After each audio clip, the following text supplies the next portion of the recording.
On this day in history, April 12th, 240, Shapur I becomes co-emperor of the Sasanian Empire with his father, Ardashir I. Included in the following is an excerpt from the 1944 edition of the Encyclopedia Britannica, going over the history of Shapur. Shapur I, from 241 AD to 272. Son of Ardashir I. The Persian legend, which makes him the son of an Arsacid princess, is not historical. Ardashir had, towards the end of his reign, renewed the war against Rome. Shapur conquered the Mesopotamian fortresses Nisibis and Karhe and advanced into Syria. But he was driven back by C. Phorius Timotheus, father-in-law of the young emperor Gordianus III, and beaten at Racina, 243. Shortly afterwards, Timotheus died, and Gordianus was murdered by Philip the Arabian, who concluded an ignominious peace with the Persians, 244. When the invasion of the Goths and the continuous elevation of new emperors after the death of Decius, 251, brought the Roman Empire to utter dissolution, Shapur resumed his attacks. He conquered Armenia, invaded Syria, and plundered Antioch.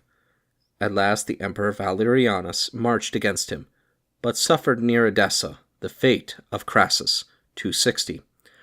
Shapur advanced into Asia Minor, but was beaten by Ballista, and now Odenath, prince of Palmyra, rose in his rear, defeated the Persian army, reconquered Karhe and Nisibis, captured the royal harem, and twice invested Ctesiphon, 263 to 265. Shapur was unable to resume the offensive. He even lost Armenia again. But according to Persian and Arabic traditions, which appeared to be trustworthy, he conquered the great fortress of Hatra in the Mesopotamian desert. And the great glory of his reign was that a Roman emperor was by him kept prisoner to the day of his death. In the valley of Istakar, near Persepolis, under the tombs of the Achaemenids at Nakshi Rostam, Shapur is represented on horseback, in the royal armor, with the crown on his head. Before him kneels Valerian, in Roman dress, asking for grace. The same scene is represented on the rocks near the ruins of the towns Darabjar and Shapur in Persis. Shapur left other reliefs and rock inscriptions.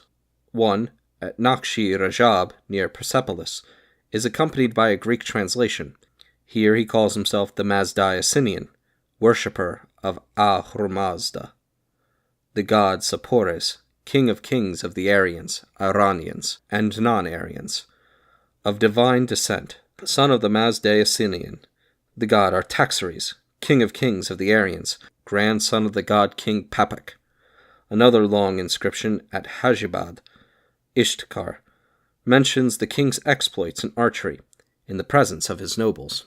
From his titles we learn that Shapur I claimed the sovereignty over the whole earth, although in reality his domain extended little farther than that of Ardashir I.